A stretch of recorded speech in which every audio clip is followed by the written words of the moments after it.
Your relationship with your boss shapes your entire work experience. The right communication can transform a micromanager into your biggest ally. This isn't about manipulation, it's about understanding what managers truly need to feel confident in your abilities, so they can step back and let you shine. Think about your most frustrating work moments.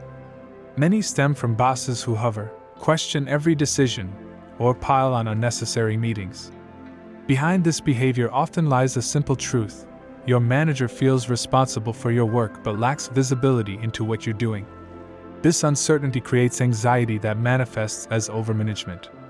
Adam Grant, organizational psychologist and author of Think Again, points out that managers fear being blindsided by problems they should have caught early. When your boss doesn't know what's happening in your world, their imagination fills the gaps, usually with worst-case scenarios. I experienced this firsthand during my first leadership role. A talented team member would disappear into his work for days. While he consistently delivered excellent results, I found myself constantly fighting the urge to check in, worried something might be going wrong that I couldn't see. The stress was exhausting for both of us.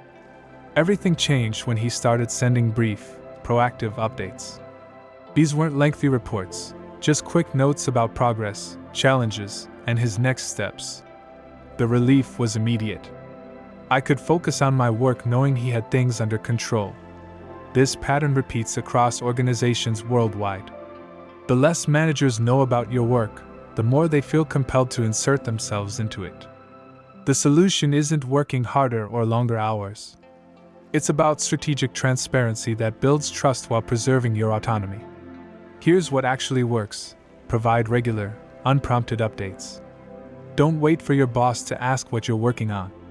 A brief email summarizing your current focus, progress on key projects, and any obstacles you're facing can work wonders. This preemptively answers the questions forming in their mind. Management expert Marcus Buckingham notes that most managers primarily want to know: are things on track, and if not, do you have a plan? Addressing these concerns head-on removes their need to interrupt your workflow to find out. Flag issues early, with solutions attached. When you encounter problems, your instinct might be to solve them before mentioning them to your boss. This approach backfires. Managers hate surprises, especially when they learn about issues too late to help. Instead, follow the method Ryan Holiday describes in The Obstacle is the Way. Identify problems quickly, but always pair them with your proposed solution. This shows you're taking ownership while giving your boss the chance to provide input before things escalate. Make your results visible. Many professionals do amazing work that goes unnoticed because they don't make their accomplishments visible. This isn't about bragging, it's about providing evidence that your approach is working. Psychologist Robert Cialdini's research on influence shows that concrete evidence is far more persuasive than abstract claims.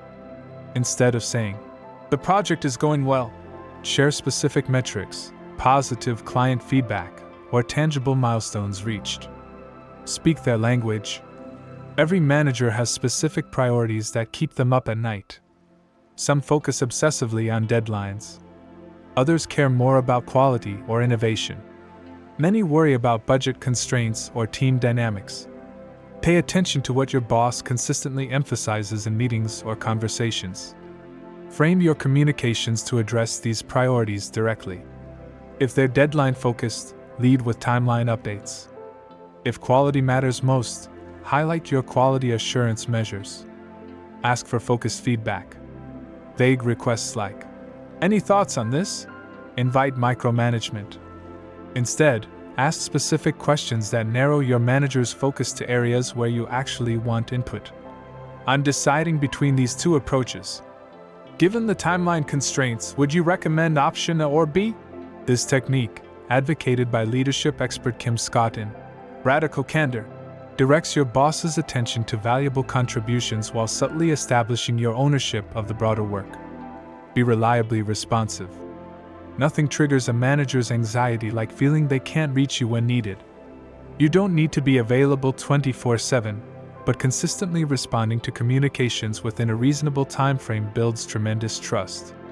Set expectations around your communication patterns. If you need uninterrupted focus time, Proactively let your boss know. I'll be head down on the database migration from 14 p.m., but we'll check messages right after. Connect to the bigger picture. Managers often operate with concerns that extend beyond your immediate tasks.